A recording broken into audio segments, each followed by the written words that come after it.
Sa kasal ng anak ko, bumulong ang bride niya. Bumili ka ng bahay para sa amin o sasabihin ko sa lahat na buntis ako sa anak mo. Tumayo ako ng mahinahon, isinuksok ang kamay sa bulsa, at iniabot sa kanya ang isang maliit na regalo. Sumigaw siya. Inaasahan niya ang pera para sa karangyaan. Pero nakuha niya ang matamis na paghihiganti. Bago tayo magpatuloy, pakikalmahan niyo lang na mag-subscribe sa channel at ipaalam sa comments kung saan kayo nakikinig. Nakakalat ang mga sample ng tela sa desk ko nang tumunog ang telepono. Naghahambing ako ng burgundy at navy na upholstery swatches para sa showroom sa Scottsdale. Pinipikit-pikit ang mata sa ilalim ng fluorescent lights. Huwebes ng hapon, ganong klaseng tahimik na araw ng Pebrero kung saan humahagod ang negosyo ng walang krisis. Tatay, nakaupo ka ba? Parang kuryente ang boses ni Kevin. Hindi tumatawag ang anak ko sa oras ng trabaho, maliban kung may nangyari. Anong problema? Tumuwid ako sa upuan, iniisip na agad ang mga posibilidad. Aksidente, pagkawala ng trabaho, problema sa kalusugan. Wala namang mali. Perpekto ang lahat. Nagkagulo ang mga salita niya, hingal. Buntis si Jessica, magpapakasal kami, 2 linggo mula Sabado. Alam ko mabilis, pero kapag alam mo na, di ba? Nahulog ang mga sample mula sa kamay ko. Si Kevin, ang anak ko, na natisod sa 3 nabigong engagement noong 20s niya, na lumipas ang 5 taon sa pag-iwas sa commitment. Buntis, ikakasal. Kevin, iyon ay, naghanap ako ng mga salitang totoo. Maganda iyan. Masaya ako para sa iyo. Gusto ko sanang makilala ko siya ng maayos ngayong gabi. Pwede bang maghapunan kami? Tiningnan ko ang relo. 3:15. Sage. 7:00. Pagkatapos niya mag-drop ng tawag, sumandal ako sa leather chair at tinitigan ang mga tile sa kisam. Hindi nabanggit ni Kevin si Jessica bago ang nakaraang buwan. Ngayon buntis na siya at nagpaplano ng kasal. Parang nakakompress ang timeline, nagmamadali. Pero baka dahil lang sa lumang pananaw ko. 3 taon kaming nagdate ng asawa kong si Ann bago magpakasal. Iba ang henerasyon, iba ang patakaran. Gusto kong maging maayos ito para sa kanya. Gusto ko talaga. May magagandang steak ang market sa Camelback. Pumili ako ng 2 ribeye at isang New York strip. Kinuha ang asparagus at baby potatoes. Wine. Pumili ako ng Napa Cabernet. Hindi masyadong mahal, pero disente. Sa bahay, inayos ko ang dining table gamit ang tsena ni Ann. Ang mga puting plato na may manipis na gintong gilid na galing sa lola niya. Kung magsisimula ng pamilya si Kevin, nararapat na igalang ang sandaling ito. Mahalaga ang tradisyon. Dumating sila eksaktong 7:00. Pumasok si Kevin na may nerbiyos na energy na naalala ko mula sa piano recital niya noong bata pa siya. Parang nanginginig. Ang babae sa tabi niya ay iba ang galaw, makinis, kontrolado. Ang takong niya ay tumutunog ng may layunin sa tile ng entryway ko. Tatay, si Jessica ito. Maganda siya, maitim na buhok na nakapusod ng maayos. Designer dress na siguro mas mahal pa sa buwan ng bayad sa kuryente ko. Matatag ang kamayan niya, halos agresibo, at nanatili ang ngiti sa bibig niya nang hindi umaabot sa mata. Charles, lagi kang binabanggit ni Kevin. Lumipad ang tingin niya sa sala, sa mga muebles, sa mga painting sa dingding. Ang ganda ng bahay niyo. Salamat. Pasok kayo. Halos luto na ang hapunan. Lumulutang si Kevin sa tabi niya na parang satelite. Binabantayan ang reaksyon niya. Dinala ko sila sa dining room kung saan agad na nakatuon ang atensyon ni Jessica sa China cabinet. Mga kawili-wiling piraso. Antigo ba yan? Lumapit siya sa kabinet. Hawak na ang cellphone. Pwede bang kumuha ako ng ilang larawan? Mahilig ako sa vintage design. Bago ako makasagot, kinukunan na niya ang kredenza, ang grandfather clock sa sulok, ang kabinet mismo. Sumabat si Kevin. Mahilig talaga si Jess sa interior design. Napakaganda ng taste niya. Sigurado ako. Tumungo ako sa kusina. Salamat sa dahilan para makagalaw. May kakaiba sa tono niya nang sabihin ang antigo, hindi parang paghanga, parang pag-a-appraise. Nagsimula ng maayos ang hapunan. Tinanong ni Kevin ang negosyo. Nag-update tungkol sa trabaho niya sa commercial real estate. Pero si Jessica ang naghari sa usapan ng may surgical precision. 4 na tindahan, sabi ni Kevin. Siguro malaki ang kita niyan. Hiniwa niya ang stick, nakatitig sa akin. Magkano ang annual take sa ganitong negosyo? Nag-iiba-iba. Mas naapektuhan ng ekonomiya ang bentahan ng muebles kaysa sa iniisip ng iba. Pinanatili ko ang boses na magaan. Parang negosyo. Pero siguro maayos kayo. Sa kapitbahayan na to, sa bahay na to, sa negosyo, Itinuro niya ang tinidor. May napakagandang naitayo ka. Nagalaw si Kevin sa upuan. Napakahirap ng pinagdaanan ni tatay. Itinatag niya mula sa isang tindahan lang. Napakaganda talaga. Uminom si Jessica ng wine. Nag-drive kami kahapon sa Paradise Valley. Napakaganda ng mga mansyon doon. Doon ko gustong palakihin ang pamilya. Magagandang paalan, ligtas na lugar. Mahalaga yon para sa mga anak, di ba? Nakalutang ang pahiwatig sa pagitan namin na parang usok. Nakatuon si Kevin sa plato. Hinihiwa ang karn ng mas maliit.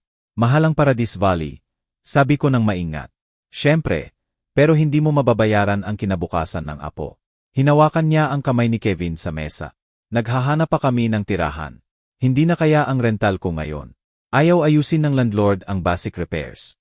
May darating na baby, kailangan namin ng maayos na lugar. Sa wakas nagsalita si Kevin. Naghahanap kami, tatay. Wala pang masyadong magastos. Wala pang magastos, pero dapat ligtas. Lumawak ang ngiti ni Jessica. Sabi ni Kevin, sobrang generous ka sa pamilya. Bihira na yan ngayon. Uminom ako ng maraming tubig, bumibili ng oras. Lahat ng instinct na naipon ko sa 40 taon sa negosyo ay nagbababala. Hindi basta tanong sa hapunan yan. Nagtatatag siya ng pangangailangan, sinusubukan ang reaksyon, nagkakalkula ng posibilidad. Katulad na nagpatuloy ang natitirang hapunan. Nagkomento si Jessica sa muebles. Tinanong kung magkano ang presyo. Binanggit niya ang student loans. Nagtaka kung paano nagpaplano ng pananalapi ang pamilya ni Kevin. Pinuri niya ang bahay. Pero sinabi kung gaano kahirap ang maintenance ng lumang bahay. Halos hindi nagsalita si Kevin. Kung nagsalita man siya, para lang pakinisin ang mga gilid niya. Ang ibig sabihin ni Jessica, excited lang siya sa kasal. Pagkaalis nila bandang 10:00 media, niyakap ako ni Jessica sa pinto. Lumapit siya, nakabaha ang pabango, at bumulong, salamat sa pagiging understanding. Lagi kang binabanggit ni Kevin sa generosity mo. Swerte kami sa'yo. Mabilis at distracted ang yakap ni Kevin. Parang nagmamadali siyang umalis. Tumayo ako sa doorway, nanonood habang nawawala ang tail lights nila sa kalye. Nakayuko na ang ulo ni Jessica sa cellphone. Nailawan ng screen.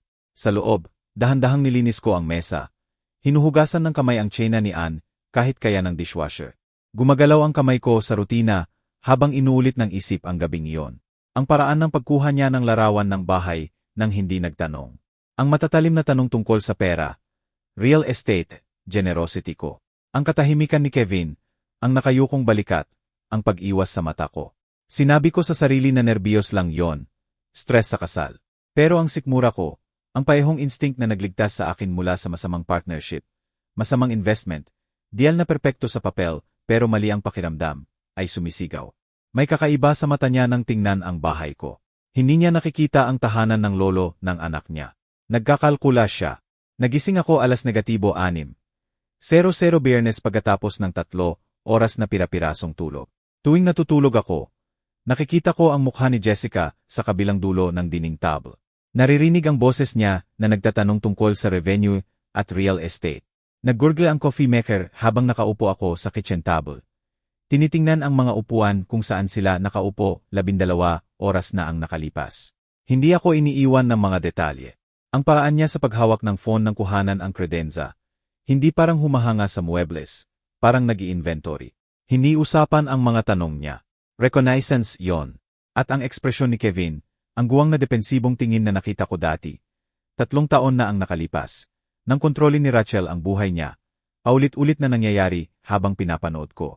Pagsapit ng 1:00 oras, nasa opisina ako, pero ini-ignore ang inventory report sa desk.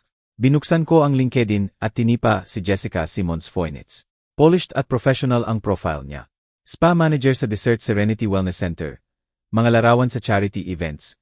Ngumingiti sa tabi ng iba pang volunteers. May glowing recommendations mula sa colleagues. Mukhang legit lahat. Nag-scroll ako ng mas malalim. Mas lumang posts, comment section sa photos. Tags mula sa ibang users. Lumitaw ang pattern. 2 taon na ang nakalipas. Hapunan sa Bourbon Steak kasama ang generous boyfriend ko. 3 taon na ang nakalipas. Mga larawan sa exclusive restaurants na iba't ibang lalaki sa bawat isa. Lagi lumalabas ang comment mula kay Amanda. Another rich one. Swerte mo, sis. Another. Parang tinik ang salitang yon. Another rich one. Hindi another great guy o another keeper. Rich. Yon ang qualifying characteristic. Tinitigan ko ang screen, nanikip ang dibdib. Invasive, pangit ang pakiramdam. Pero si Kevin ang anak ko, tanging anak. Kung may nagtatarget sa kanya, kung siya ang target, kailangan kong malaman. Nasa desk ang phone ko. Kinuha ko ito ng 3 beses bago ko sa wakas na scroll ang contacts hanggang kay Marcos Jennings. Nagkakilala kami sa business networking events. Nagkita sa charity fundraisers. Nagtatrabaho siya sa credit verification services. Hindi kami magkaibigan talaga, pero cordial. Maikli at hindi komportable ang usapan. Marcos, may pabor akong kailangan. Unofficial. Tungkol sa finance ng anak ko. Hindi niya tinanong kung bakit. Bigay mo ang info niya. Tumawag si Marcos pabalik alas negatibo 4:30. Charles, off the record too. Completely unofficial. Gets mo. Gets ko. Jessica Marie Simmons. Current address sa Tempe, pero bago lang. Previous address sa luxury complex sa Scottsdale. Na-evict siya 11 buwan na ang nakalipas dahil sa non-payment. 2,800 ang rent monthly. Isinulat ko ang mga numero. Matalim at eksakto ang sulat. Mayos $43,000 na credit card debt sa 7 card. Lahat max. 2 collection agency ang nag-file ng legal action. Nagsimula siya ng bankruptcy proceedings, 8 buwan na ang nakalipas, pero hindi natapos. Tumigil ang panulat. 43,000, classic pattern. Living beyond means ng maraming taon. Hindi tumutugma ang kita sa gastos. Hindi kahit malapit. Pagkatapos ko mag-drop ng tawag, nanahimik ako sa office chair. $43,000 na utang. Na-evict sa luxury apartment. 2 kaso. Wala nito sa social media kung saan puro designer clothes, expensive dinners, at weekend trips sa Sedona ang mga larawan. Ang pregnancy announcement, ang madaling kasal, ang Paradise Valley comments sa hapunan. Hindi siya ikinakasal si Kevin. Ikinakasal niya ang access sa pera na akala niya mayroon si Kevin. O mas tama, pera na akala niya mayroon ako. Tinawagan ko si Kevin alas negatibo 6. 15 pagkatapos ng oras ng negosyo nang alam kong nasa bahay na siya. Na-rehearse ko sa isip. Lano na manatiling kalmado at rasyonal. Anak, kailangan nating mag-usap tungkol kay Jessica. Na-check mo ba ang financial background niya? Ano? Agad na matalim ang boses niya. Anong sinasabi mo? May nag-check ako ng credit history niya. Kevin, malaki ang utang niya. Mahigit $40,000. Na-evict siya sa dating apartment. May collection agencies. Ano? Parang pisikal na puwersa ang pagsabog sa telepono. Inimbestigahan mo siya. Nagtawag ka ng pabor para mag-spy sa finance ko. Kevin, pakinggan mo ako. 7 mixed credit cards, 2 active lawsuits. Seryosong financial trouble to. At may darating na baby. Paano mo nagawa to? Basag ang boses niya. Alam mo ba kung gaano ka controlling? Invasive. 35 anyos na ako, tatay. Hindi ko kailangan ng vetting ng buhay ko na parang teenager ako. Tinatrabaho ko lang na protektahan ka. Mga facts yan. Hindi niya kayang bayaran ang rent. Nalulunod siya sa utang. Hindi mo matanggap na masaya ako. Hindi mo kailanman na-approve ang kahit sino sa mga niligawan ko. Rachel, Mitchell, Sarah, may problema ka sa lahat. Hindi tungkol sa approval to. Pinanatili ko ang boses na level. Lumalaban para manatiling kalmado. Tungkol ito sa babaeng may pattern ng financial irresponsibility. Na biglang lumitaw na buntis at gustong magpakasal sa loob ng 2 linggo. Kevin, isipin mo lang ang timeline. Hindi mo lang matanggap na masaya ako sa taong hindi mo pinili. Rugged at nasugatan ang mga salita niya. Hindi mo kailanman magagawa. Dapat alam ko na makakahanap ka ng paraan. Para si Rain to. Kevin, huwag mo na akong tawagan ulit. Patay ang linya. Nakaupo ako roon, hawak ang phone, tinitingnan ang madilim na screen. Sa labas ng bintana ng opisina ko, pininturahan ng sunset ng phoenix ang langit ng orange at purple. Maganda pero walang saysay. Binuksan ko ulit ang Instagram ni Jessica sa computer. Bawat larawan ay puro karangyaan, designer handbags, expensive restaurants, weekend trips sa California wine country, spa days, alahas. Wala nito ang tumutugma sa sweldo ng spa manager. Wala itong sense maliban kung may ibang nagbabayad o kung naghahanap siya ng magbabayad. Ang pregnancy test ay maaring totoo o gawa-gawa. Ang madaling kasal ay nagtitiyak ng kaunting oras para magtanong. Ang Paradise Valley comments ay mga anchor. Nagtatatag ng mamahaling expectations ng maaga. Ang depensibong ugali ni Kevin ay nagtitiyak ng minimal na pakikialam. Nagawa niya na ito dati. Napatunayan ng comment ni Amanda. Another rich one. Binuksan ko ang desk drawer at kinuha ang legal pad. Ginagawa ko yon kapag may problema na kailangang lutasin. Sa itaas ng pahina, isinulat ko, Jessica Simmons. Ano ang alam ko? Lumaki ang listahan. Mga halaga ng utang, petsa ng eviction, timing ng relasyon nila ni Kevin. Bawat matalim na tanong mula sa hapunan kagabi. Pagkatapos, 3 pahina ang natakpan ng notes. Hindi makikinig si Kevin. Malinaw yon. Pinili niya ang panig niya. At hindi ako yon. Ibig sabihin may 2 linggo pa bago ang kasal. 2 linggo para makahanap ng patunay na target niya siya. 2 linggo para pigilan ito bago niya sirain ang anak ko. Bumalik ako sa Instagram niya. Pinag-aralan ang bawat larawan ng bagong mata. Saan man sa maingat na curated na performance na ito ay may katotohanan. Saan man ay may ebidensya. Kailangan ko lang hanapin. 1 linggo na ang lumipas mula nang ibagsak ni Kevin ang tawag. 7 araw ng katahimikan na parang buwan. Nag-iwan ako ng voicemail. 8. Ang una 2 ay kalmado. Rasyonal na paliwanag ng credit report. Sa ika-4, nagmamakaawa na ako. Sa ika-7, tumigil na akong magpanggap na kalmado. Wala ni isa ang sinagot. Huwebes ng hapon, nag-drive ako sa apartment ni Kevin sa Tempe. Nakaparada ang puting BMW ni Jessica sa parking spot niya na parang territorial marker. 2 beses kong nilibot ang block bago ko pinilit ang sarili na umalis. Tumawag si Marcos Meyercules na may karagdagang impormasyon. Maluwag ang boses. Charles, hindi ko dapat sinasabi ito. Pero matched out ni Kevin ang savings account niya. $47,000 na wala para sa kasal. Hindi lang yon. Kumuha siya ng personal loan. $35,000 sa 18% interest para lang sa reception venue. Matagal akong nakaupo sa opisina. Hawak ang phone kahit matagal nang nawala si Marcos. $82,000. Buong safety net ni Kevin. Lus utang na tatagal ng taon para mabayaran para sa kasal na magtatagal ng 4 na oras. Dumating ang invitation sa Saturday mail. Mabigat na cardstock, embossed lettering, pangalan ko sa elegant na script. The Phoenician Resort, Scottsdale. Ceremony 12:00 ng tanghali, Pebrero 22. Nag-search ako online ng venue. Nagsisimula ang wedding packages nila sa $80,000. Premium upgrades, ang uri na hihingi ni Jessica, ay nagpapalaki ng gastos ng lampas sa 6 figures. Hindi magwo-work ang math. Sweldo ni Kevin, savings niya, ang loan, wala nito ang sumasakop sa nakikita ko. May nagwaranti ng karagdagang gastos. Lunes umaga, tinawagan ko ang events coordinator ng resort. Casual ang boses. Nag-inquire ako tungkol sa availability para sa kasal ng anak ko. Ano ang kasama sa Powell ceremony sa ika-22? Naglabas ng enthusiasm ang babae sa telepono. Napakaganda ng Powell wedding. Premium lahat. Open bar na may top shelf selections. Live orchestra. Imported French roses. Chef's tasting menu para sa 200 guests. Walang pinagkaitan. Nagkasalamat ako at binaba ang tawag. Guwang ang tiyan. Nalulunod si Kevin at si Jessica ang naglalagay ng bato sa bulsa niya. Gabi yon, nakaupo ako sa kitchen table.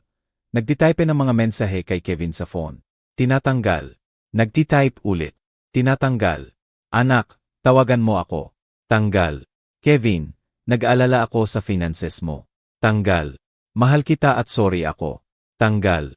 Lahat ay parang controlling o pathetic ang dating. Wala akong ipinadala. Meyercules hapon. Nagbuzz ang phone ko sa text mula sa unknown number. Charles, si Jessica ito. Kailangan nating mag-usap ng pribado bago ang ceremony. Mahalaga para kay Kevin. Pwede ba tayong magkita?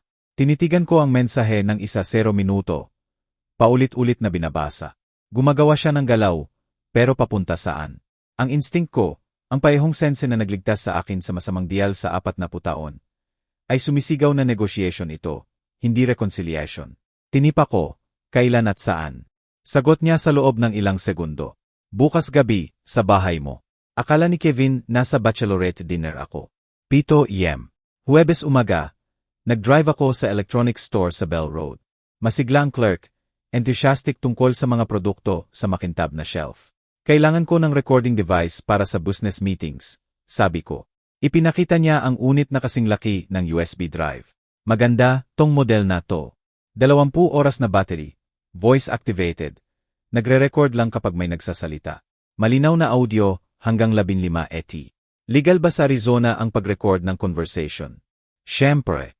On-party consent state. Basta kasali ka sa usapan, pwede kang mag-record. Binili ko agad. Sa kotse, nag-research ako ng recording laws sa Arizona sa phone. Tama ang clerk. On-party consent. Legal ang pag-record ng conversation, nakasali ako nang hindi sinasabi sa iba. Nag-practice ako ng pag-activate ng device. Simple buton sa gilid, isang pulang blink, pagkatapos ay dilim. Umuwi ako at sinubukan. Nag-re-record ng sarili kong pagbasa ng diaryo ng malakas. Pinatugtog pabalik. Kakaiba at malayo ang dating ng boses ko. Pero malinaw ang bawat salita. Ano man ang gusto ni Jessica, magkakaroon ako ng patunay. Biyernes gabi alas -7:00. Nanood ako sa front window habang pumasok ang BMW ni Jessica sa driveway. Lumabas siya na may soft pink sweater, understated makyup, buhok na maluwag sa balikat. Bata at vulnerable ang dating. Bawat detalye ay kalkulado para magmukhang inosente. Inactivate ko ang recorder sa bulsa ng jacket bago buksan ang pinto. Isang beses na blink ang pulang ilaw. Charles, salamat sa pagkikita sa akin. Apologetic at practiced ang ngiti niya. Alam ko tense ang mga bagay. May gusto akong i-correct bago ang kasal. Pwede ba tayong magsimula ulit? Malawak ang mata niya. Sincere, perpektong practice. Kung hindi ko alam ang alam ko, baka naniniwala ako. Salamat sa pagpunta, Jessica. Gusto ko ring maging masaya si Kevin. Ngumiti siya, lumabas ang relief, pagkatapos ay maingat. May isang maliit na bagay. Stressed si Kevin sa pera. Mas mahal ang kasal kaysa plano. Nagdaka ko kung matutulungan mo kami sa housing situation pagkatapos ng kasal. Pansamantala lang, hanggang makapag-settle kami. Ang test, sinusubukan ang willingness ko na magbigay ng pera. Sinusukat ang resistance. Pwede nating pag-usapan, yan pagkatapos ng kasal. Sabi ko ng maingat. Una muna ang kasal. Nanigas ang ngiti niya. Hindi yon ang sagot na gusto niya. Pero tumango siya at umalis pagkatapos ng 15 minuto. Pagkatapos mawala ang tail lights niya sa kalye. Umupo ako sa madilim na sala at pinatugtog ang recording. Malinaw na kristal ang boses niya. Bawat inflection ay nakuha. Bukas ang kasal. Ano man talagang gusto ni Jessica, hihingin niya yon at handa ako. Dumating ang Sabado, umaga ng malamig at maliwanag. 3 oras lang ang tulog ko. Ang natira ay ginugol sa paglalakad sa kwarto. Nag-isip ng mga senaryo. Wala sa mga yon ang naghanda sa akin sa darating. Kumalat ang Phoenician Resort sa paanan ng Camelback Mountain na parang palasyo. Pumasok ako sa Circular Drive alas -1:00 oras. Nanonood sa valet na nakakisp na uniforme na nagmamadali sa mga dumadating na kotse. Naglalabas ng pera ang bawat detalye. Walang batik na pavement, matatayog na palma, marble columns sa entrance. Ice sculptures sa magkabilang pinto. Malalaking swan na siguro, libu-libong gastos. 12 talampakan na floral arrangements sa walkway. White roses at orchids na nakahilera sa cascading waves. Kinakalkula ko sa isip. 5,000 para sa bulaklak lang. Posibleng higit pa. Dumadating ang mga kaibigan ni Kevin. Mga babae sa designer cocktail dresses. Lalaki sa expensive suites. Nakilala ko ang ilang mukha mula sa college years niya. Matagumpay, established, ang klaseng crowd na gusto ni Jessica bilang saksi sa tagumpay niya. Hinawakan ko ang bulsa ng jacket. Naramdaman ang maliit na bigat ng recorder. Nag-buzz ang phone ko. Guest lounge, second floor, east wing. 11 oras ang mag-isa. Naglakad ako sa venue patungo sa ceremony space. Ginawang parang luxury magazine spread ang ballroom. Crystal chandeliers na nagre-reflect ng liwanag sa daan-daang white roses. Gold chairs na perpektong hanay para sa 200 guests. String quartet na nagwa-warm up sa sulok. Champagne fountain na umaagos na. Bubbles na sumasagap ng liwanag. Sa open door, nakita ko si Kevin na napapaligiran ng groomsmen. Tumatawa siya sa isang bagay, inaayos ang bouti, tinitingnan ang relo. Tunay na masaya ang dating niya. Nanikip ang dibdib ko habang pinapanood siya. Eksaktong alas -11:00. Umakyat ako sa hagdan patungong second floor. Walang tao ang guest lounge, pribado. May floor-to-ceiling windows na tinatanaw ang bundok. Inactivate ko ang recorder. Isang pulang blink ang nagkumpirma na gumagana ito at ibinalik sa bulsa. Pumasok si Jessica alas -11:03. Tahimik na isinara ang pinto. Nakamamanghang ang wedding dress. Vera Wang. Siguro elegant na silk na may intricate beading sa bodies. Flawless ang makyup, buhok na nakapulupot sa elaborate updo. Diamond earrings na sumasagap ng bawat galaw ng liwanag. Mukha siyang prinsesa mula sa fairy tale. pero malamig na matematika ang mata niya. Charles, salamat sa pagpunta ng maaga. Mainit at practiced ang ngiti niya. Alam ko mahirap ang mga bagay. Tumango ako, walang sinabi. Lumapit siya sa bintana, kasual ang boses. Magandang araw. Sobrang saya ni Kevin. Gusto niyang magkaayos kayo. Gusto ko ring maging masaya siya. Sabi ko nang maingat. Yon lang ang gusto ko. Lumiko siya, hindi umaabot sa mata ang ngiti. Kung ganoon, pag-usapan natin kung paano gawing permanente yon.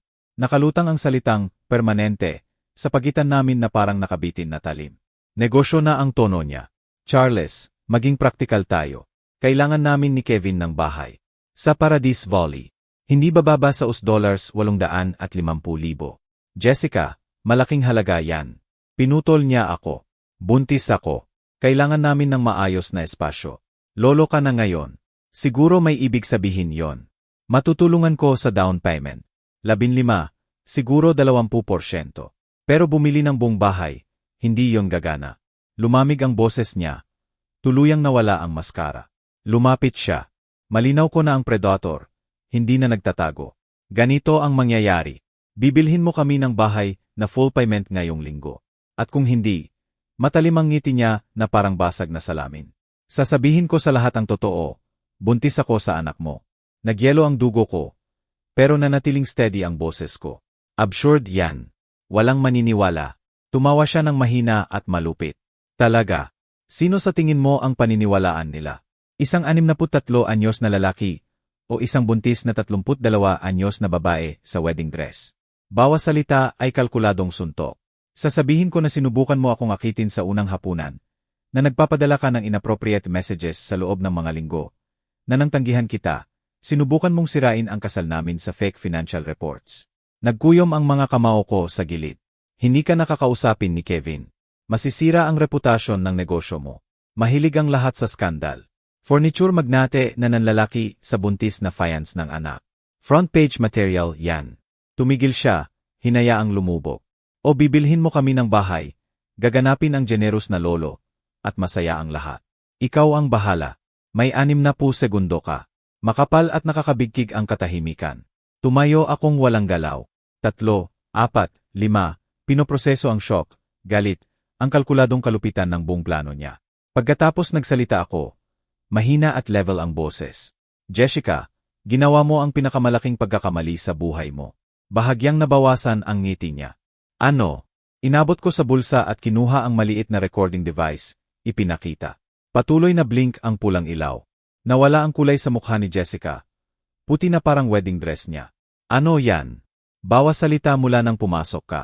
Sumugod siya, hinablot ang device, tumaas ang boses sa sigaw. Ibigay mo yan. Hindi mo pwed.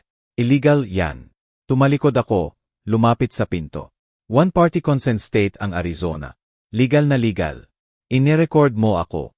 Pinatulan mo ako. Binuksan ko ang pinto. Sumunod si Jessica. Hinahabol ang braso ko. Gumuho ang composure. Mabilis akong naglakad bababa ng hagdan patungo sa ceremony hall. Sinusundan ako ng sigaw niya. Charles, hintayin mo. Pwede pa nating ayusin. Hindi ko sinasadya. Lumiko ang mga bisita sa foyer. Nakatitig. Hindi ako tumigil. Pumasok ako sa ballroom at diretso sa sound technician malapit sa string quartet. I-connecta mo to sa system. I-play mo ngayon. Naguguluhan ang technician. Sir, malapit nang magsimula ang ceremony. Ngayon na. Dumating si Jessica sa likod ko. Tumatakbo ang maskara. Nakapilipit ang mukha sa gulat. Lumitaw si Kevin mula sa groom's room. Naguguluhan ang ekspresyon. Tatay, anong nangyayari? Nagsimula ang recording. Puno ng boses ni Jessica ang ballroom sa crystal clear na speakers. Charles, maging praktikal tayo. Kailangan namin ni Kevin ng bahay. Natigilan ang bawat bisita. 200 katao na nakalock sa horrified na katahimikan. Nagpatuloy ang recording. Ang pregnancy threat, ang seduction accusation, ang blackmail demand, bawat salita ay nakuha ng perpekto. Nakaparalyze si Kevin, ang mukha ay nagpapalit ng confusion, disbelief, recognition, horror. Pagkatapos ng recording, katahimikan ang bumalot sa kwarto na parang bigla ang snow. Tumumba pabalik si Jessica, walang salita, namamatay ang excuses sa labi. Tinitigan ni Kevin ang bride. Pagkatapos ako. Pagkatapos si Jessica ulit. Basag ang boses niya. Sabihin mo sa akin na peke yan. Sabihin mo hindi totoo to. Binuksan ni Jessica ang bibig. Pero walang convincing na kasinungalingan ang lumabas. Pinanood ko ang mukha ng anak ko na bumiyak. Ang ilusyon na itinayo niya ay gumuho.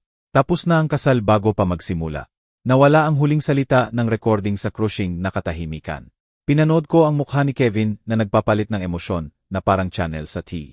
Confusion, denial, despeite na pag-asa na peke ito. Na ginawa ng tatay niya ang ebidensya para sirain ang kasiyahan niya. Si Jessica ang unang sumira sa katahimikan. Tumataas ang boses patungo sa histerya. In-edit niya yan. Manipulado ang audio. Charles, paano mo nagawa to? Lumiko si Kevin sa akin. Leading ang mata. Tatay, sabihin mo na peke yan. Pakiusap. Mahina at steady ang boses ko. Totoo ang bawat salita, Kevin. Hindi in-edit. May bibigay ko ang original file, timestamps, metadata.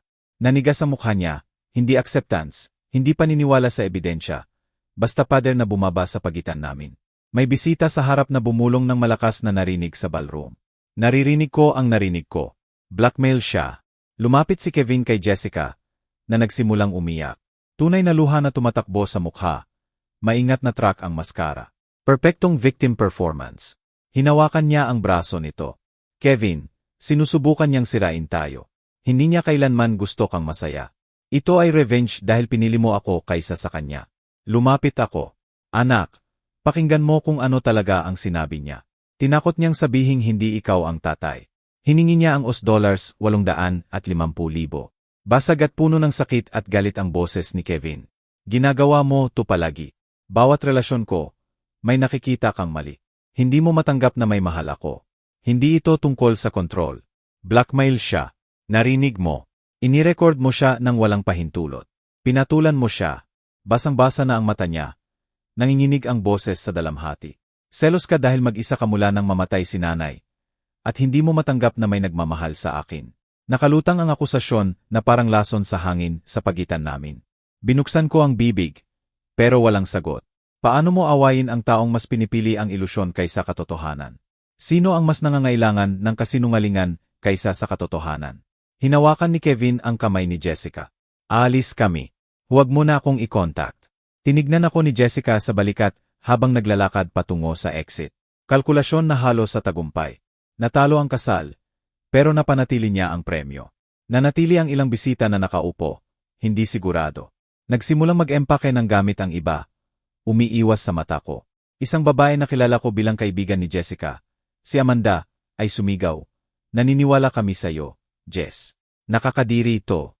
Pero may ilang bisita na lumapit sa akin ng tahimik. Malinaw ang recording. Nakikiramay ako sa anak mo.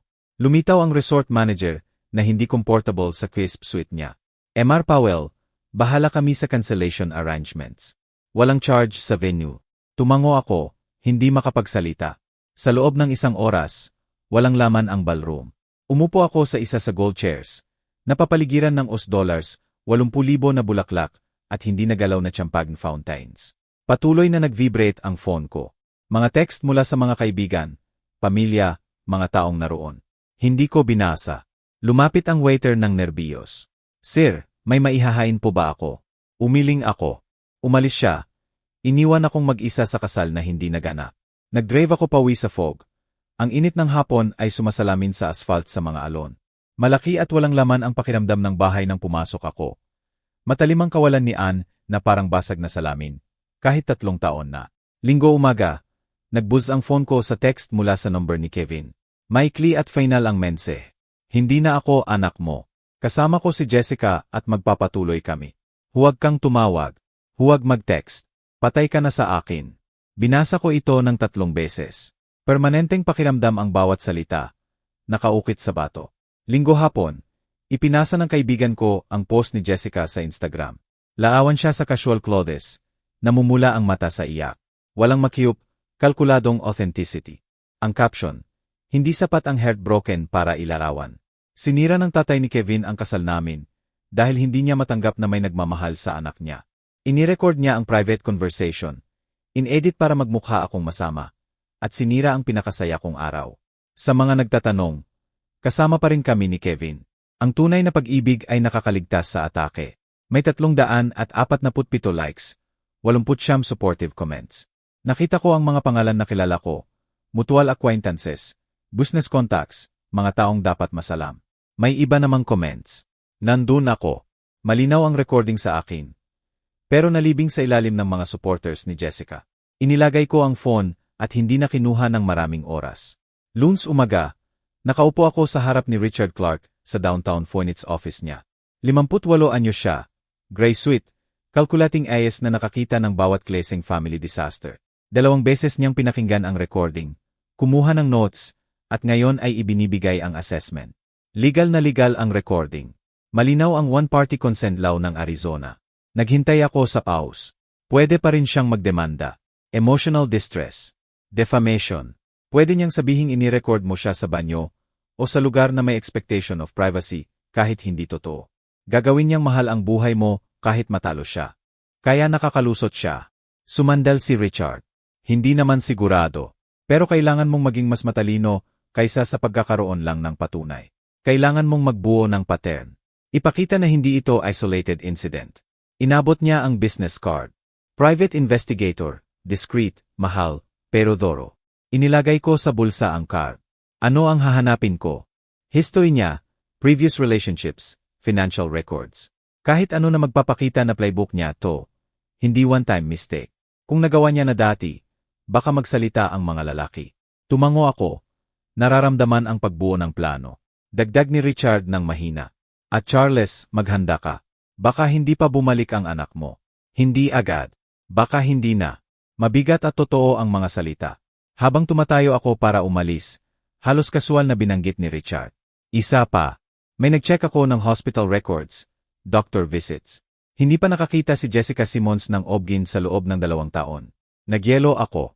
Hindi siya buntis. Walang medical evidence. Walang prenatal vitamins na binili sa insurance. Walang appointment din. Nagsisinungaling siya o may recent miscarriage na hindi binanggit. Nagbanggaan ang galit at parang relief. Nagsinungaling siya tungkol sa pagbubuntis para mapilit si Kevin sa kasal. Yon ang assessment ko, na lalong nagpapakita kung gaano kalkulado ang blackmail. Umupo akong mabigat. Ang kalupitan ng paggamit ng fake pregnancy para matrap ang anak ko ay parang basang semento.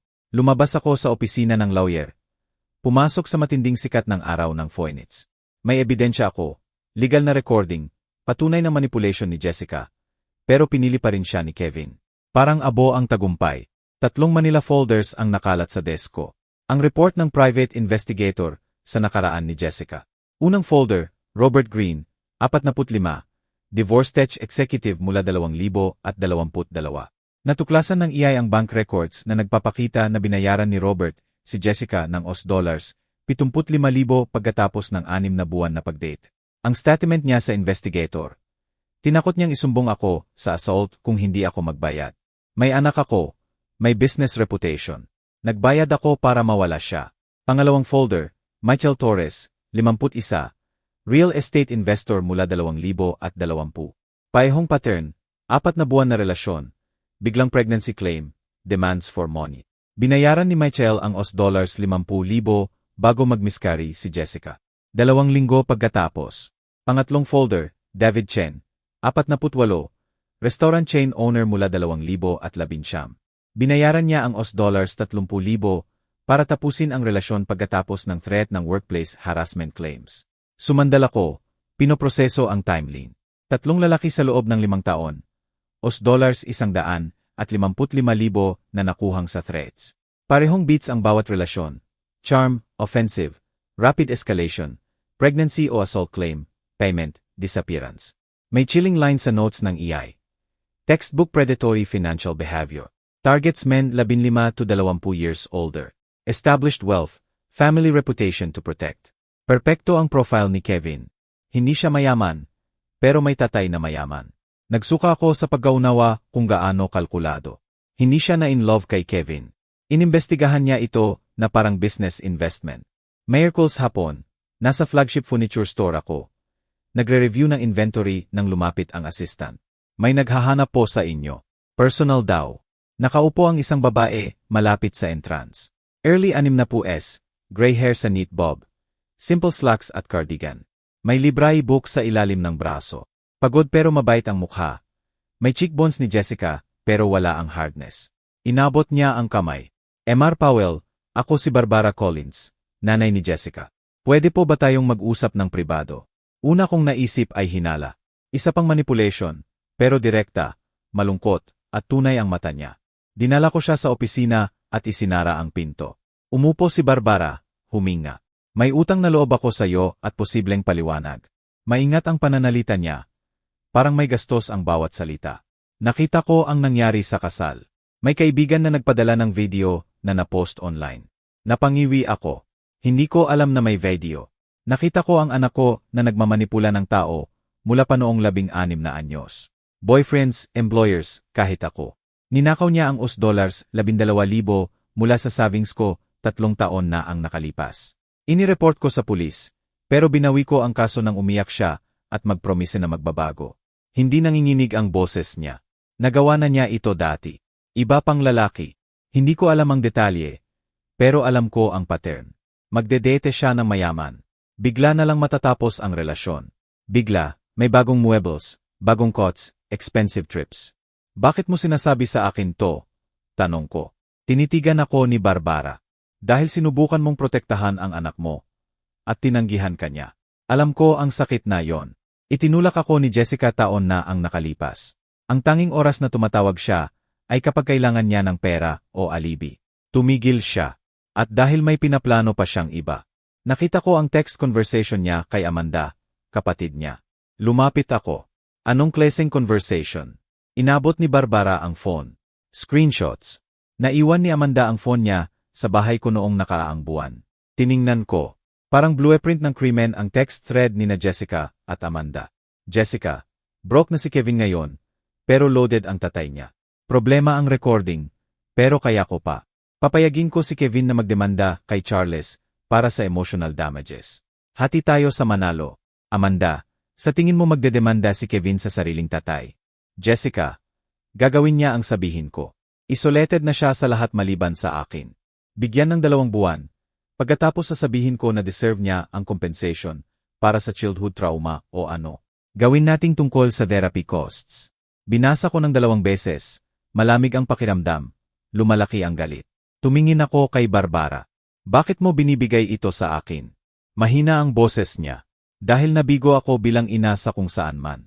Hindi ko alam kung saan o kailan. Pero ako ang lumikha nito. At hindi ko kayang panoorin siyang sirain pa ang buhay ng iba. Ito ang anak ko. At mahal ko siya. Pero alam ko rin na hindi siya titigil maliban kung may magpapahinto sa kanya. May resources ka para labanan. Nasa panganib si Kevin. Kahit hindi pa niya nakikita. Dagdag niya. May higit pa. Email threads kung saan tinatalakay ni Jessica ang mga target. Spreadsheet ng mga lalaki na inimbestigahan niya. Kasama ang income estimates. Parang business acquisition ang trato niya sa anak mo. Naramdaman ko ang pagbabago sa loob ko. Hindi lang galit, kundi nagbuo ang strategy. Bumalik si Barbara sa Huwebes umaga sa coffee shop. Neutral ground ang iminungkahi ko. Nagdala siya ng higit pang ebidensya. Printouts ng social media ni Jessica mula taon na ang nakalipas. Deleted posts na nagbubukang-buka tungkol sa pagkuha ng mayamang lalaki. 2 oras kaming nakaupo. Pinupunan ni Barbara ang mga puwang na hindi maabot ng iyay. Natagpuan ko ang sarili na nagkukwento tungkol sa paggabata ni Kevin, sa namatay kong asawa, kung gaano kahirap ang pagsisikap pagkatapos nito. Nakikinig si Barbara. Nagkwento ng sariling kwento. Umalis ang asawa ng 0 anyos si Jessica. Pinalaki niya ang 2 anak sa sweldo ng librarian. Lagi gustong ni Jessica ang hindi namin kayang ibigay. Akala ko normal na bata lang yon, sabi ni Barbara. Pagka-realize ko na iba, huli na. Lumipat ang usapan mula sa ebidensya patungo sa mas personal. 2 magulang na nasugatan ng sariling anak. Sa susunod na linggo, nagkita kami ni Barbara ng 3 beses pa. Una para sa strategy, pagbabahagi ng info, pagpaplano ng legal moves, pero lumihis ang usapan. Mga libro na binasa namin, walang tigil na init ng Phoenix, ang kalungkutan ng bakanteng bahay. Napansin ko ang maingat na katalinuhan ni Barbara, ang quiet humor, ang paraan ng buong pakikinig. Napansin niya ang pagiging patas ko, ang pagpipigil, kahit may armas ako para legal na sirain si Jessica. Hindi namin pinangalanan ang nangyayari, pero may pagkilala. Comfort sa shared damage. Biyernes hapon, nag-email si Barbara ng file. Project spreadsheet ni Jessica. Binuksan ko, tumaas ang blood pressure. Column headers, name, age, net worth, est. Vulnerabilities, timeline, expected yield. Kevin Powell, 35, 85K salary. Pero may negosyo ang tatay. Father, guilt, isolated, desperate to prove independence. 6 tandang bawas 8 months, 500K, 1 emu. Siyang pangalan sa itaas ni Kevin. Petsa pabalik sa 2018. Karamihan may notes, completed 75K, completed 50K, failed, too smart, failed, had prenup. Agad kong ipinadala ang file kay Richard. Hindi lang ebidensya to. Confession na. Nagkita ulit kami ni Barbara sa coffee shop Biyernes gabi. Inabot ko ang laptop. Ipinakita ang response ni Richard. Binabago nito ang lahat. Pwede tayong magdemanda ng fraud. Pero kailangan nating maging strategic kung kailan ay reveal. Tumango si Barbara ng dahan-dahan. Ano ang goal? Protektahan si Kevin o parusahan si Jessica? Naisip ko ang pareho. Pero una ang proteksyon kay Kevin. Kahit galit siya sa akin. Maikling hinawakan ni Barbara ang kamay ko sa mesa. Kung ganoon, gagawin natin ito ng maingat, magkasama. Ang salitang magkasama ay may higit na kahulugan kaysa strategy. Dumating ang email mula sa private investigator Huwebes umaga na may subject line. New development, urgent. Binuksan ko ang attachment sa office desk. Puno ng screenshots ang screen ng text conversation ni Jessica sa commercial realtor. Nakahanap siya ng luxury spa location sa Paradise Valley. $15,000 ang monthly rent. Lumitaw ang pitch niya kay Kevin sa messages. Magiging partners tayo. Business degree mo, spa management experience ko. Kailangan lang natin ng startup capital. Nag-scroll ako pa. Equipment quotes totaling 180,000. Renovation estimates na 120,000. Ang huling text ay nagpabagsak sa tiyan ko. Jessica sa realtor. Ang client ko ay nag-secure ng $200,000 business loan. Pwede bang i-hold ang property sa loob ng 2 linggo? Agad kong ipinadala kay Barbara at Richard. 1 oras pagkatapos, dumating ang follow-up ng EI. Marked confidential smoking gun. Nakalakip ang LLC registration ni Jessica sa Delaware. Ginawa 2 linggo na ang nakalipas. Serenity Wellness Holdings ang company name. Hindi si Kevin ang registered agent. Siya lang. Nagpapakita ang bank account documents ng offshore connection sa Cayman Islands. Tala ng EI. Standard setup for capital extraction. Equipment purchases invoice to offshore suppliers. Fake companies na kontrolado niya. Nawawala ang pera. Nababagsak ang business. Nawawala siya kasama ang kapital. May iwan ang target sa 200K debt at walang assets. Rekomendasyon. Immediate intervention. Nakita ko na ang scam na ito dati. Contractors na nagde-defraud ng investors. Vendors na nagbabayad para sa phantom supplies. Hindi partner si Kevin. Funding source siya. Tinawagan ko si Richard. Kailangan kong pigilan ito nang hindi nagpapakita ng involvement ko. Kaya ba? Naisip niya sandali. Anonymous tip sa risk assessment department ng bank. Isama ang credit history niya. LLC structure, offshore account. Ayaw ng banks sa fraud risk. Hapon na yon, gumawa ako ng anonymous email account sa public library downtown.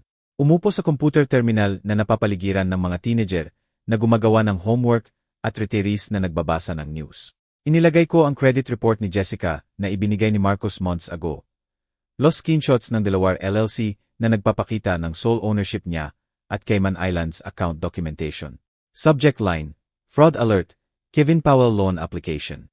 Body, the supposed business partner, Jessica Simmons, has 43K in existing debt, an offshore account, and sole control of the LLC Mr. Powell believes they co-own. Recommend reviewing for fraud indicators.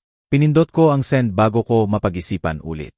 2 araw pagkatapos, lumitaw ang number ni Kevin sa caller ID. Hindi ko sinagot. Tatawag lang siya kung may kailangan o gusto lang sumigaw.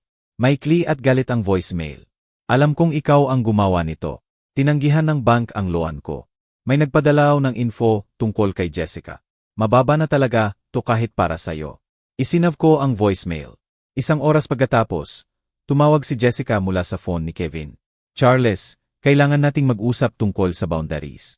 Nakikialam ka na sa business decisions ni Kevin. Hindi ko rin sinagot. Sa susunod na linggo, madalas na lumitaw si Jessica sa paligid ko na hindi na coincidence. Lunes umaga, nasa coffee shop ako bago pumasok sa trabaho. Lumapit siya sa table ko. Charles, anong sorpresa? Pwede ba tayong mag-usap?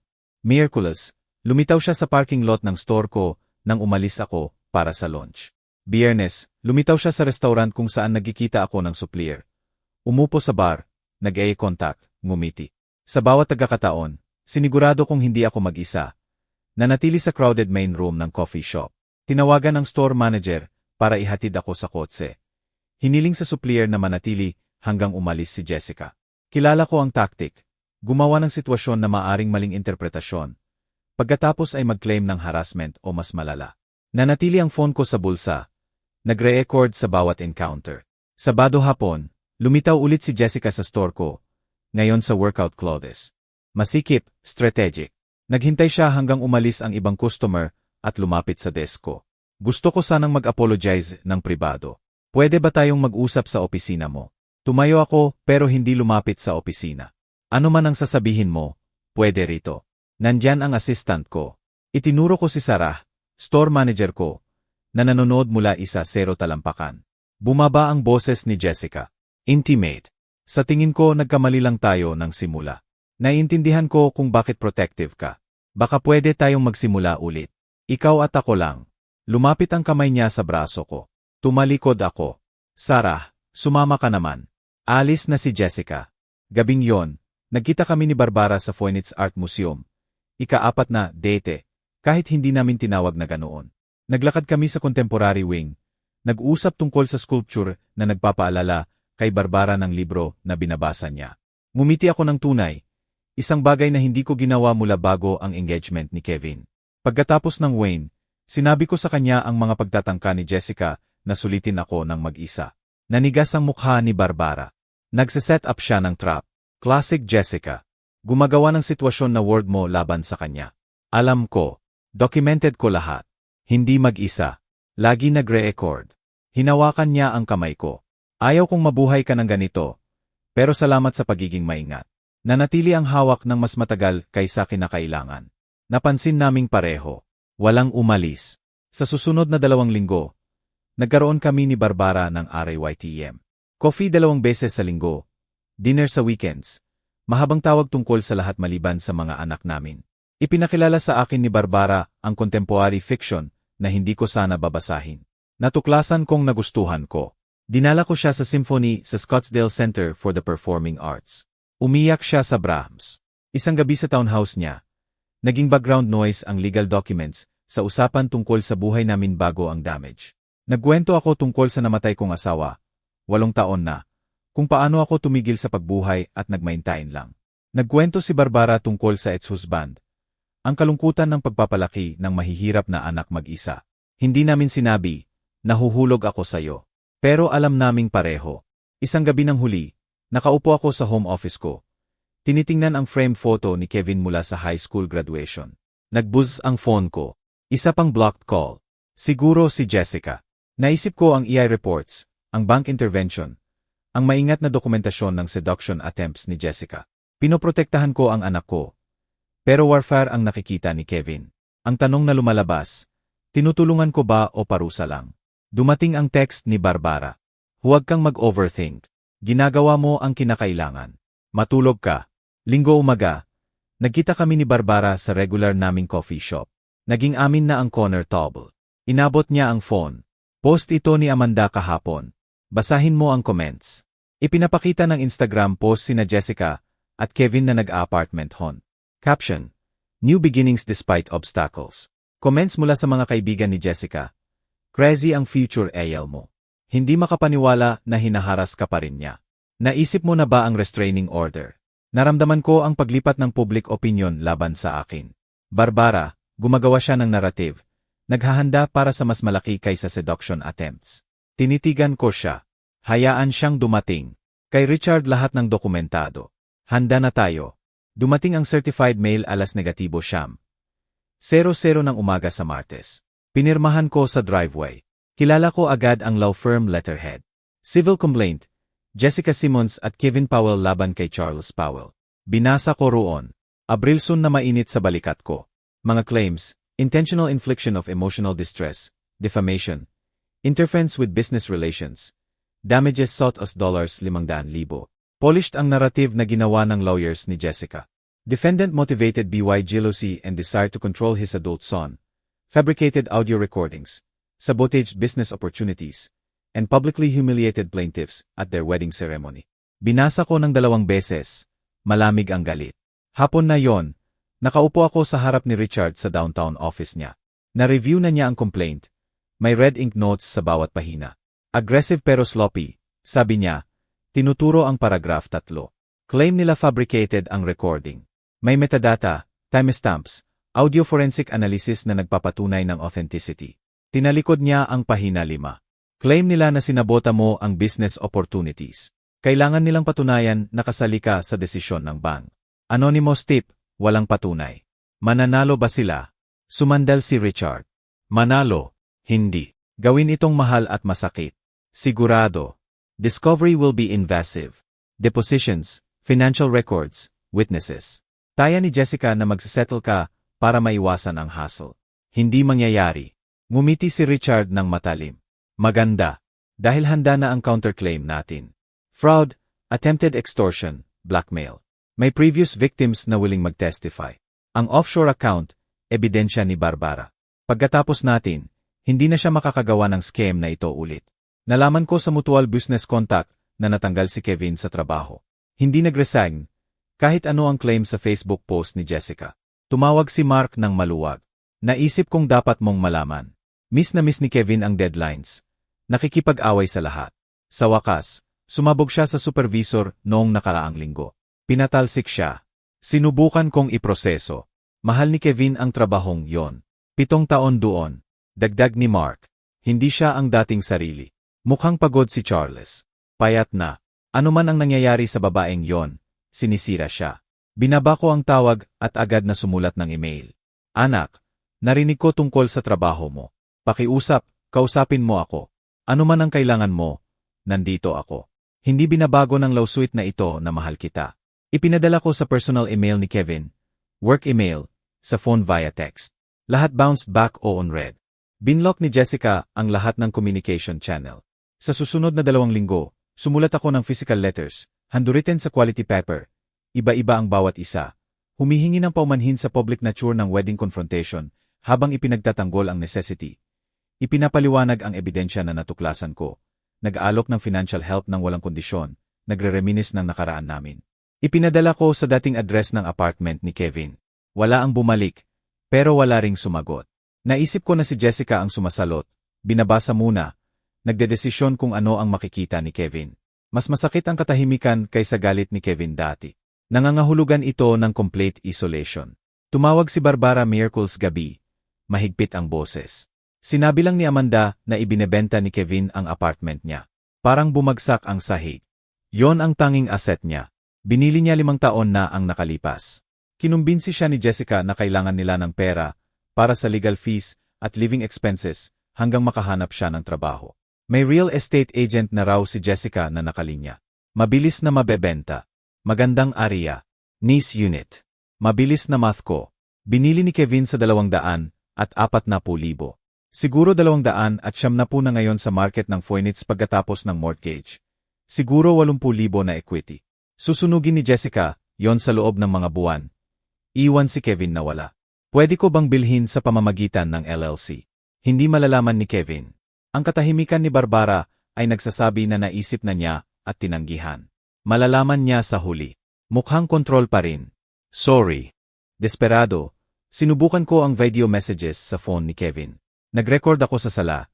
Sinusubukang maging kalmado kahit nanginginig ang boses. Kevin, hindi ko hinihingi na patawarin mo ako.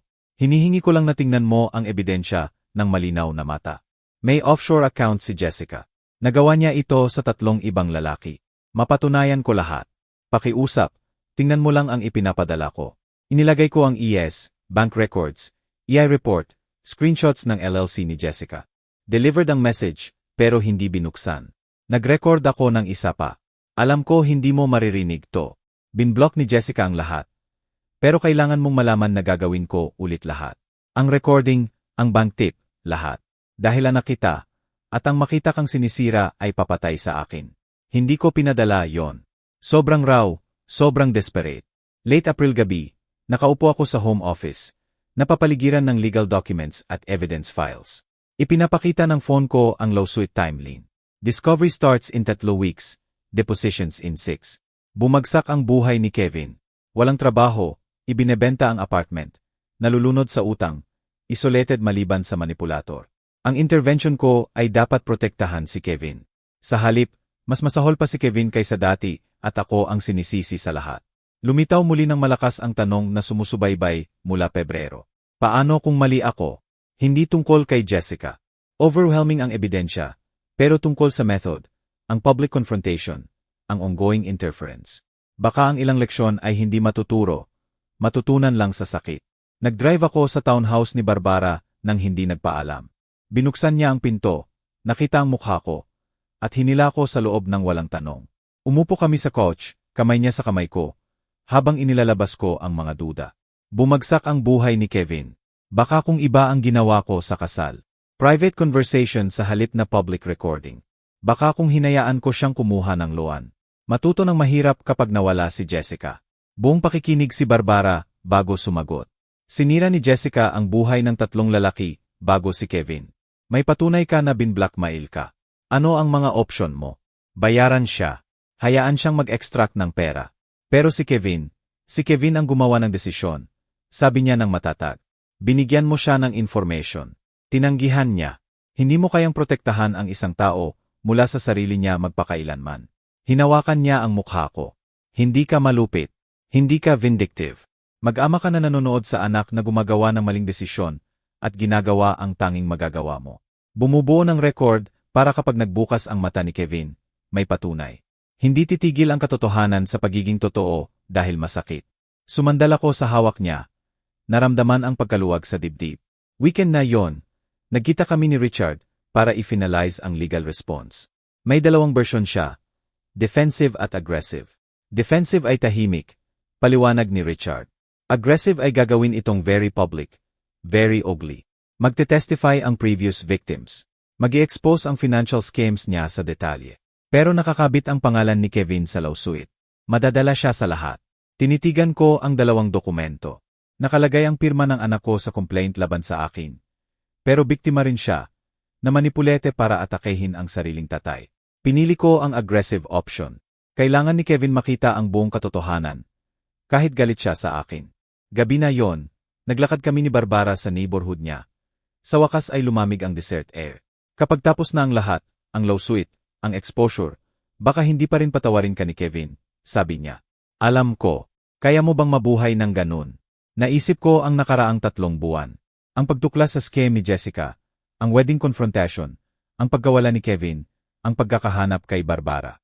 Nagulat ako sa sagot ko. Dahil malalaman ko na ginawa ko ang lahat para iligtas siya, kahit hindi niya makita ng ganoon. Tumayo ang Maricopa County Superior Court building sa downtown Phoenix na parang monumento sa order. Lahat glass at konkrete na lumalaban sa init ng Hunyo. Umupo ako sa Polish defense table sa tabi ni Richard. Nanonood sa lawyer ni Jessica na nag-ayos ng papeles na may practiced confidence. Si Judge Morrison ang preceding judge, mid-negatibo 50s, matalimang mata, reputasyon sa pagdedemolish ng frivolous lawsuits. Nagbigay ng opening statement ang attorney ni Jessica, si Davis, ng may theatrical flair. Charles Powell, selos na ama, controlling manipulator, sinira ang kasiyahan ng anak niya mula sa purong galit. Nakaupo si Kevin sa gallery sa likod ni Jessica, nakasuot ng ill-fitting suit. Payat na siya, maputla at hindi mabasa ang mukha. Nakaupo si Barbara mag-isa 3 row sa likod. Nagkatinginan kami sandali. Tumango siya, encouragement. Naghihintay si Richard sa tabi ko ng may predatory patience. Yellow legal pad na puno ng notes. 3 evidence boxes nakasalansan sa paanan niya. Tumayo si Jessica sa witness stand. Nanumpa ng may practiced sincerity. Ginabayahan siya ng lawyer sa narrative. Nahulog siya sa pag-ibig kay Kevin. Excited na sumali sa pamilya. Pero hostile si Charles mula sa unang pagkikita. Tinanong niya ang finances ko. Imbestigahan ang background ko nang walang pahintulot. Pagkatapos ay inirecord ang private conversation kung saan nagbibiro ako. Poorly, I admit, tungkol sa pangangailangan ng bahay. Imply niya ang recording na yon sa kasal namin sa harap ng 200 tao. Sinira nito ang lahat. Nawalan ng trabaho si Kevin dahil sa stress. Nawala ang savings namin. Lahat dahil hindi matanggap ni Charles na may nagmamahal sa anak niya. Pinunasan niya ang mata ng tissue. Hindi agresibo ang cross-examination ni Richard. 3 tanong lang. Miss Simmons, ilang lalaki ang niligawan mo sa nakaraang 5 taon na mas matanda ng malaki at financially established? Nagdalawang isip si Jessica. Hindi ko makita kung paano relevant yon. Ngumiti si Richard. Your Honor, magiging very relevant po ito. Nagsimula si Richard ng methodical. Your Honor, hindi ito tungkol sa selos ng ama.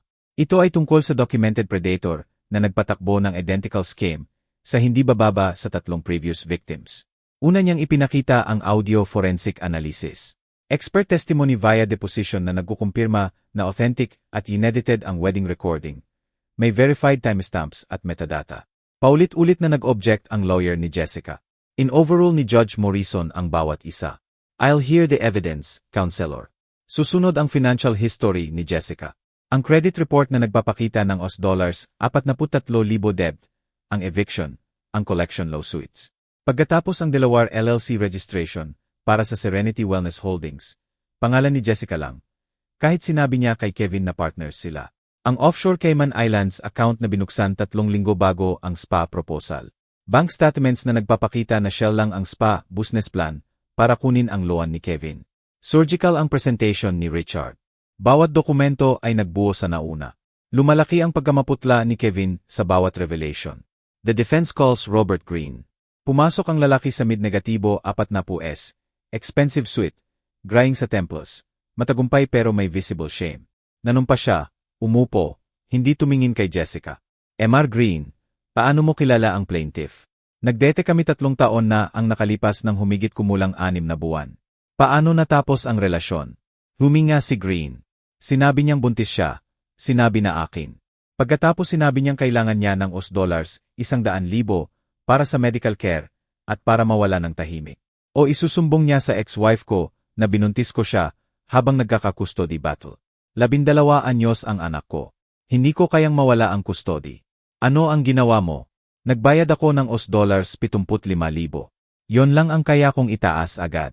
2 linggo pagkatapos, nag-text siya na nag-miscarry siya. Pagkatapos nawala siya. Nagpalit ng number. Lumipat. Wala na.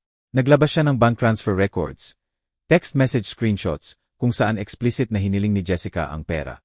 Katahimikan ang courtroom maliban sa matalim na hinga ng isang tao. Sinubukan ng lawyer ni Jessica ang damage control. Your Honor, ang allegations ni Mr. Greene ay unproven. Pinutol ni Richard.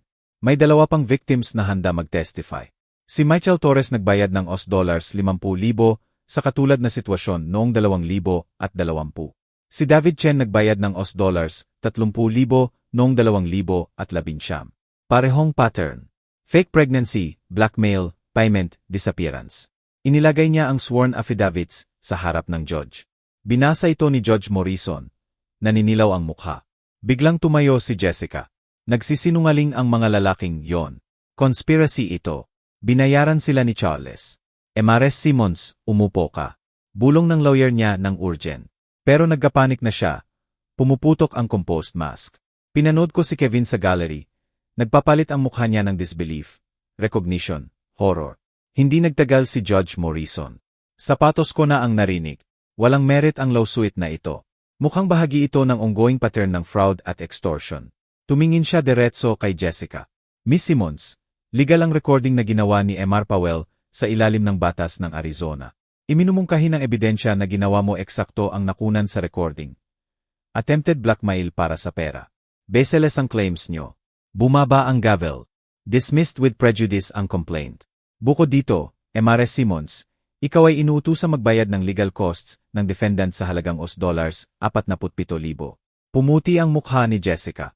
Inire-refer ko rin ang kaso sa County Prosecutor's Office para sa investigasyon ng possible fraud at extortion charges. Adjourned ang korte. Parang putok ng baril ang etyo ng gavel. Lumabas ako sa courthouse sa huling hapon na init. Tinatanggal ang necktie. Tagumpay si Richard. Mas maganda pa sa inaasahan. Hindi basta gumagawa ng prosecutorial referral si Morrison. Lumapit si Barbara. Niyakap ako ng maikli. Propriety sa publiko pero relief sa mata. Pagkatapos ay nakita ko si Kevin na nakatayo sa parking meter. Mag-isa, mukhang lost. Nasa 20 talampakan si Jessica sa phone. Likod nakaharap. Tumataas ang boses sa argument. Lumapit ako kay Kevin ng dahan-dahan. Anak. Tumingin siya sa akin at sa unang beses sa loob ng 6 na buwan. Tunay na nakita ako. Tatay, ang mga lalaking yon, ang sinabi nila, basag ang boses niya at nakilala ko ang tunog, ang paggabasag ng katiyakan niya. Alam ko. Sorry na kailangan mong marinig ng ganoon. Pero kailangan mong marinig. Susunod na salita ni Kevin ay paos. Ang offshore account, ang fake pregnancy. May totoo ba sa kahit ano? Gusto kong aliwin siya sa kasinungalingan. Pero pinili ang katotohanan. Sa tingin ko wala, Kevin. Natuklasan ng EI na inimbestigahan kanya bago pa kayo magkakilala. Kita mo, negosyo ko, lahat. Sinadya niyang piliin ka. Sumandal si Kevin sa parking meter. Nagquit ako sa trabaho para sa kanya. Ibinenta ko ang apartment. Dinimanda ko ang sariling tatay. Lumapit ako. Alam ko. At mahal pa rin kita. Hindi yon nagbago. Mukhang gusto niyang maniwala si Kevin. Pero hindi pa niya maabot. Tumawid ang boses ni Jessica sa parking lot. Kevin, alis na tayo. Matigas at kumanding ang tono. Wala ng sweet manipulation. Kontrol na lang. Lumapit si Jessica. Hinawakan ang braso ni Kevin. Huwag kang makinig sa kanya. Binayaran niya ang mga lalaking yon para magsinungaling. Set up lang lahat. Pwede tayong mag-appeal. Dahan-dahang binawi ni Kevin ang braso. Unang beses kong nakita siyang lumaban sa kanya. Jessica, may bank records sila. Text messages. Umiyak ang lalaki sa stand. Sirupi ang boses ni Jessica. Baby, nag-arte lang yon. Makapangyarihan ang tatay mo. May pera siya. Kaya niyang ipasabi kahit ano. Kailangan nating manatili.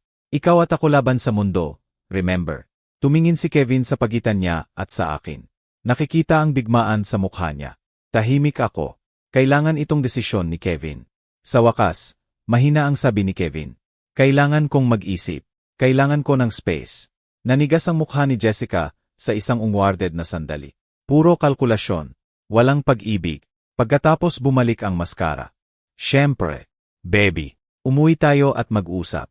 Tayo lang. Naglakad si Kevin patungo sa kotse ni Jessica.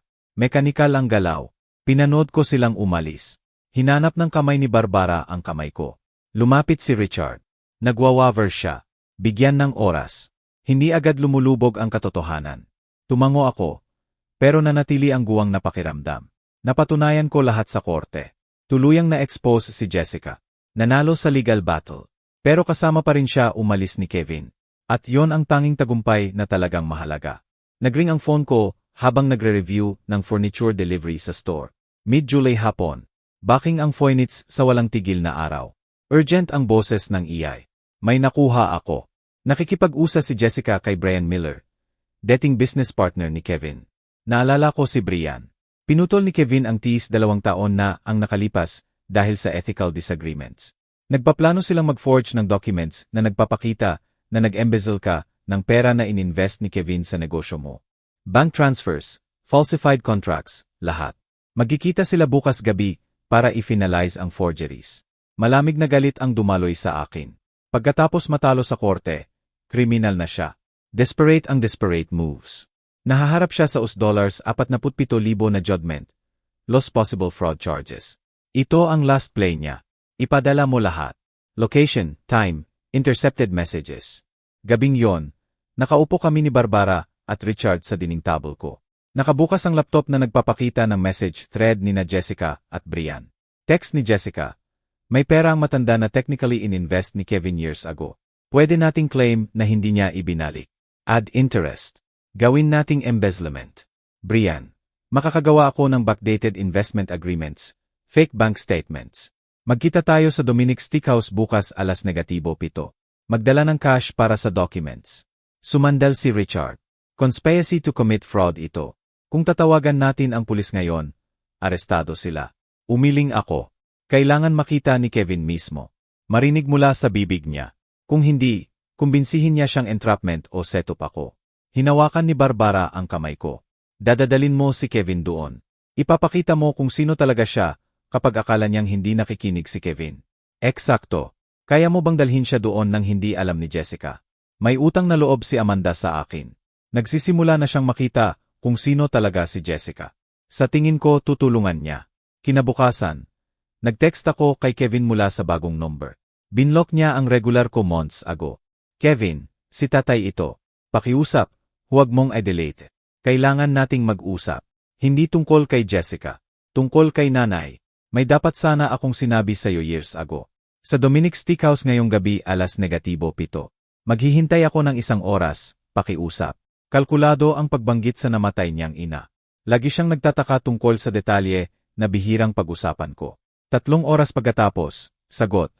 Nandoon ako 7 oras 15 minuto. Kung trick to, tapos na tayo magpakailanman. Nag-coordinate ako sa restaurant manager. Dating customer. Kailangan ko ng private booth na may clear line of sight sa table 14 na. At kailangan mong isit ang specific couple sa table na yon eksaktong -7. Sumang-ayon ang manager. Naramdaman ang seryoso. Dumating ako -6:45. Kumuha ng corner booth na may high back seats. Makikita ang table 14 na, pero hindi nila ako makikita. -7. Dumating sina Jessica at Brian. Na seat sa table 14 na. 20 talampakan ang layo.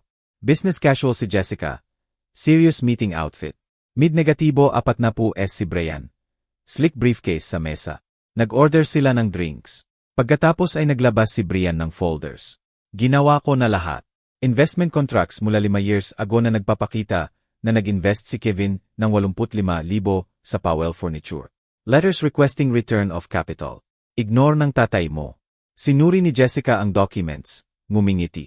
Perpekto ang dating. Kapag nakita ni Kevin to, wala siyang choice kundi magdemanda ulit. Magsettle ang tatay niya kaysa harapin ang embezzlement charges. Nagkuyom ang kamay ko sa ilalim ng mesa, pero naghintay ako. -7, 12, pumasok si Kevin, nag-scan sa restaurant. Pinanood ko siyang lumapit sa host stand. Naghahanap sa akin. Hindi pa niya nakita sina Jessica at Brian. Nakatuon sila sa conspiracy. Nag-text ako kay Kevin, huwag ka munang lumapit sa table ko. Tumingin ka sa kanan. Table 14 na. Makinig ka lang.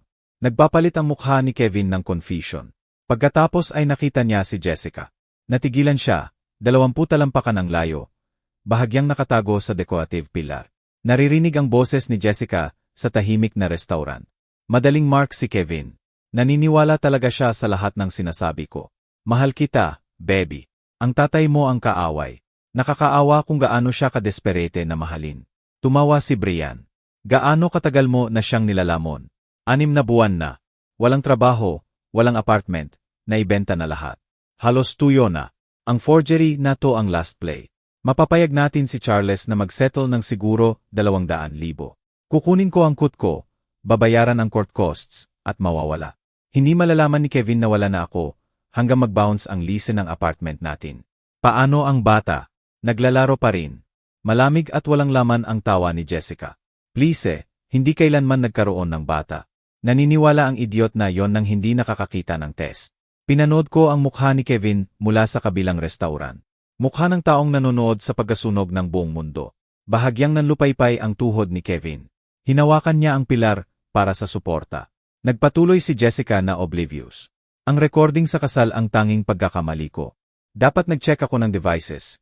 Pero kahit tagatapos ng disaster na yon, nanatili si Kevin. Lagi silang nananatili ng mas matagal kaysa inaasahan mo. Uminom siya ng wine. Mga lalaking katulad ni Kevin, desperate for validation, daddy issues, isolated, perfect targets.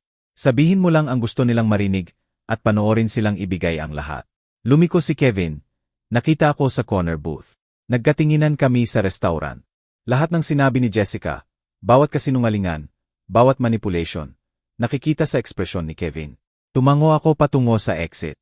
Lumakad si Kevin palabas, gumagalaw na parang nasa ilalim ng tubig, at sumunod ako. Natagpuan ko si Kevin sa parking lot, nakasandal sa kotse, mukha sa kamay. Hindi siya umiiyak. Lampas na siya sa luha sa guwang na espasyo pagkatapos ng catastrophic loss.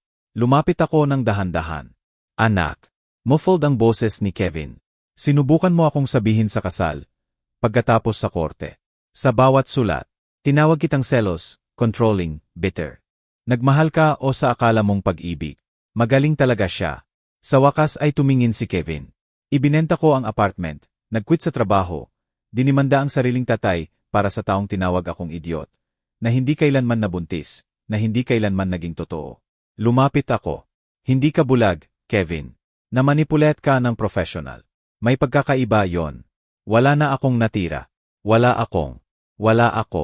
Hinila ko ang anak ko sa yakap. Unang physical contact sa loob ng 8 buwan. May akin ka. Lagi mo akong naging. Hindi yon nagbago. Kahit isang beses. Bumigay si Kevin noon. Humagulgol sa balikat ko na parang hindi niya ginawa mula pagkabata. Hinawakan ko siya. Naramdaman ang pagbabalik ng isang bagay na fundamental. Sa loob ng restaurant, tumingin si Jessica at nakita ang mga pulis na lumalapit. Tinawagan ko sila bago dumating si Kevin. Hinintay sila, ang forgery documents, ang conspiracy sa audio, ang open warrant mula sa fraud referral ng judge. Lahat nag-converge. Sinubukan tumakbo si Jessica, pero walang lugar. Aestado rin si Brian. Perhong charged with conspiracy to commit fraud at forgery. Pagsapit ng umaga, tumakas si Jessica mula sa Phoenix sa bail. Lumiban sa bayan at sa $47,000 judgment. Hindi ko siya hinabol. Wala na siya sa buhay ni Kevin. At yon ang tagumpay na mahalaga. Dumating ang Agosto kasama ang monsoons ng Phoenix na naglilinis sa lungsod. Pansamantalang lumipat si Kevin sa guest room ko. Nagsimulang mag-therapy. Nagsimulang maghanap ng trabaho. Mabagal ang proseso. Mas matagal ang pagbubuo ng buhay kaysa sirain. Pero nanonood ako habang unti-unting bumabalik ang anak ko. Ngiti sa almusal. Interes sa usapan. Lano para sa kinabukasan. Isang gabi, kami ni Barbara at Kevin sa back patio. Hinawakan ko ang kamay ni Barbara. May sasabihin kami sa'yo. Mag-i-engage kami ni Barbara. Nagulat kami sa reaksyon ni Kevin. Ngumiti siya. Matagal na dapat, tatay. Masyadong magaling siya para sa'yo.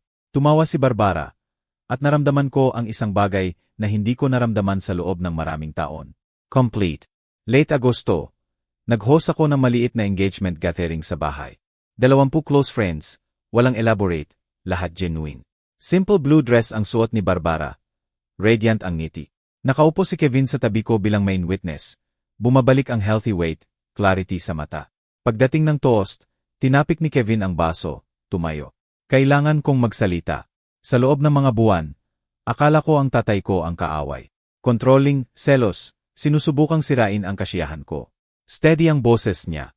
Pero ang totoo, minsan ang pinakamalaking gawa ng pag-ibig ay ang pagsabi ng hindi kapag sinasabi ng lahat na. Ang pagtayo sa pagitan ng taong mahal mo at ng panganib. Kahit galit sila sa'yo. Tumingin si Kevin sa akin. Tatay, iniligtas mo ang buhay ko. Hinayaan mo akong kamuhian ka, demandahin ka, putulin ka, at hindi ka tumigil sa pagsisikap na protektahan ako. Hindi yon control. Yon ang pag-ibig. Kaya salamat sa hindi pag-give up. Kahit ako ang sumuko sa'yo. Nanikip ang lalamunan ko, pero nakuha ko. Anak ka. Gagawin ko ulit. Bawat bises. Itinaas ni Kevin ang baso. Kay Charles at Barbara, 2 taong alam na ang tunay na pag-ibig ay ang pagsabi ng mahirap na katotohanan at pagtayo ng matatag kapag sinasabi ng lahat na umalis. Nagbalakpakan ng maliit na gathering, nagklink ang mga baso, at tiningnan ko ang paligid, na ibalik ang anak ko. Babaeng minamahal ko sa tabi ko. Kinabukasan na itinayo sa guho. Hindi ang pagwasak kay Jessica ang revenge. Ang pagliligtas kay Kevin at pagkakahanap kay Barbara. Yon ang tagumpay na mahalaga. Kung nagustuhan mo ang kwentong ito, pakikalmahan nyo lang na i-like ang video na ito, mag-subscribe sa channel, at ibahagi ang iyong impressions sa comments. Para makinig sa susunod na kwento, i-click ang box sa kaliwa. Salamat sa panonood.